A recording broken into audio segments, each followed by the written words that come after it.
We've got a shootout in the desert between two teams that really aren't all that familiar with the postseason.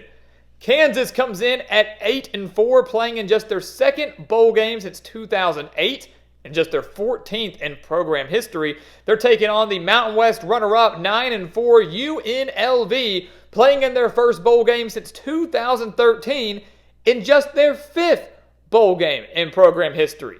So one of these teams is going to make history in the Guaranteed Rate Bowl.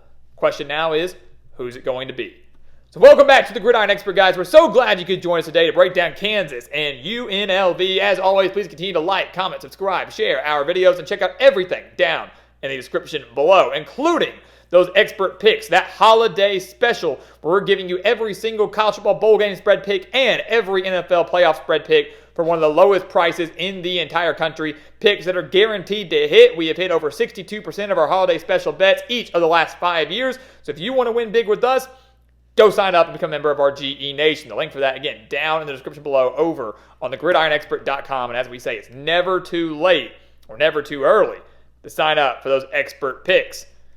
So let's dive into this game, guys. I'm actually really looking forward to this. Kansas and UNLV, it's a fun game. Not a basketball matchup, two typical basketball powerhouses. Getting to see these guys battle it out on the gridiron. Neither have really had much success over the last decade or so, so it's exciting to see both these teams coming in with very solid records. Kansas 8-4, UNLV 9-4, the Mountain West runner-up in year one under Barry Odom. We'll start on the offensive side of the ball, and we'll begin with Kansas.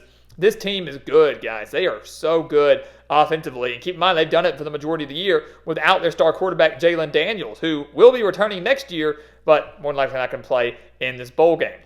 One thing to note, though, is that Kansas will be without their offensive coordinator, Andy Kotelnicki, who is leaving, not transferring, leaving to become the offensive coordinator at Penn State. So losing their play caller is a big blow, but I don't think it's going to hinder Kansas that much. They're still averaging over 430 yards per game, over 211 rushing yards per game, led by Devin Neal, who had over 1,200 yards on the year and finished the season with 3 straight games of at least 100 rushing yards. Jason Bean has been phenomenal in replacement of Jalen Daniels. When he's healthy, he's really, really good. One of the best backup quarterbacks in the nation. And really, you got to call him the starter for this year because Daniels had really hardly played.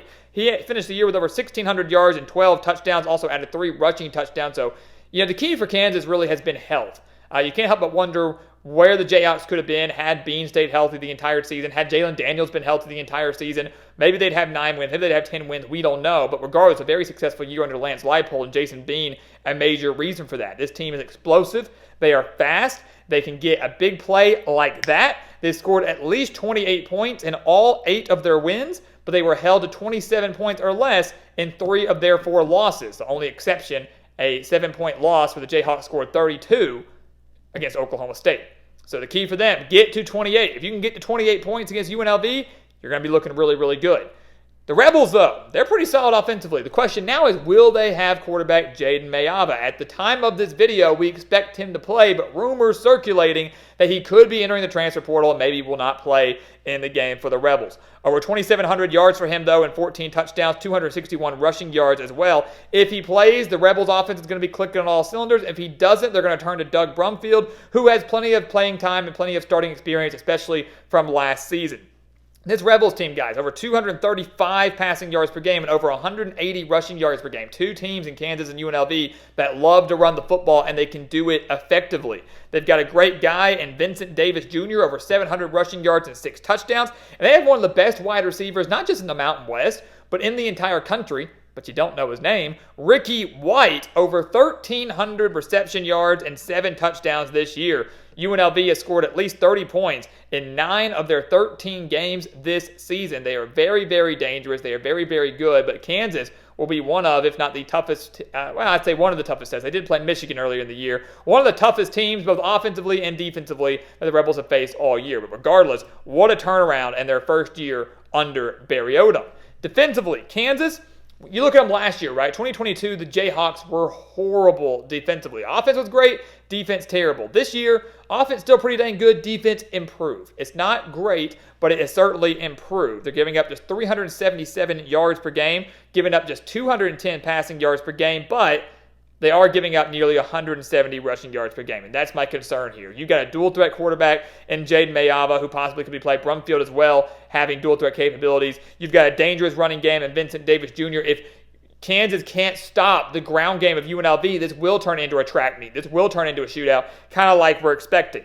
Kansas has, they've only held 3 opponents, 3 teams to under 100 rushing yards. That was Missouri State, BYU, and Iowa State. They do have 12 interceptions, though. The secondary for the Jayhawks is widely underrated, strongly underrated. They've got a pretty good passing defense. They forced 16 total turnovers. And so that's what I'm going to try to do if I'm Kansas, right? You've got to focus on the run.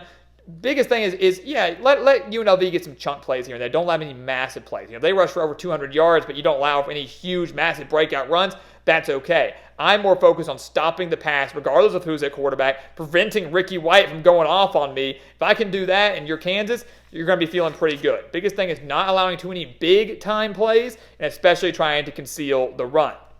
UNLV, on the other hand, I'll put it bluntly, they're just not good defensively. They're not good, and that's ironic considering Barry Odom is a defensive-minded coach, right? That you would think would be better. But they haven't played the best teams in the world, and they still aren't putting up very good stats. 402 yards per game, what the Rebels are allowing, 238 passing yards per game, and like Kansas, very bad against the run, allowing over 160 rushing yards per game. They allowed 301 rushing yards in the Mountain West Championship to Boise State, and that was on UNLV's home turf. They allowed 233 rushing yards to San Jose State the week before the Mountain West Championship. So the last couple of weeks, games for UNLV have not gone well, especially in terms of stopping the run. And now they're about to face off a Kansas team that averages over 211 rushing yards per game and has one of the better backs in the Big 12 in Devin Neal. That's not encouraging if you're the Rebels. Yes, they have 25 sacks. Yes, they're a turnover machine. They have forced 24 turnovers, but the Jayhawks don't turn the ball over all that much.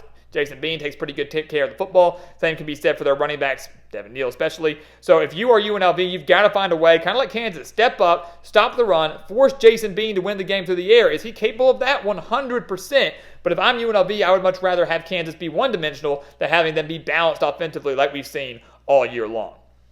So what's going to happen, guys? A guaranteed rate bowl, late night game out in the desert. I like it. I really, really like this matchup. I think it's fitting. I think it's cool that we're getting to see 2 teams that really have struggled on the gridiron for the good part of the last decade or so, or even historically, some would say. And now they're getting to duke it out on the gridiron. And one of these teams is going to walk away with a massive bowl victory, which are very few and far between these 2 programs. But ultimately, guys, I've got to go with Kansas. I cannot pick against Kansas here.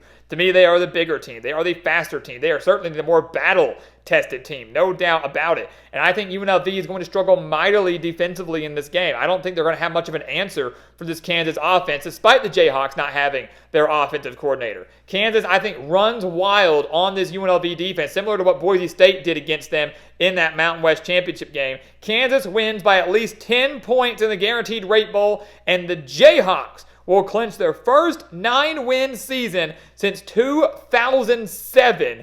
Unbelievable. Lance Leipold, he is building something in Lawrence, and it's going to end a 2023 season on a very, very high note. So guys, as always, thank you so much for watching us here at the Gridiron Expert on YouTube, taking Kansas to win the Guaranteed Rate Bowl. As always, please continue to like, comment, subscribe, share our videos, check out everything down in the description below. Do not miss out on those expert picks in that holiday special, giving you the spread picks for every bowl game and every NFL playoff game. One of the lowest prices in the country for some of the best picks in the entire country, hitting over 60% of our bets this year. Go check it out. Sign up for those today. And once again, guys, as always, thank you so much for watching, and we'll see you next time right here on the Gridiron Expert.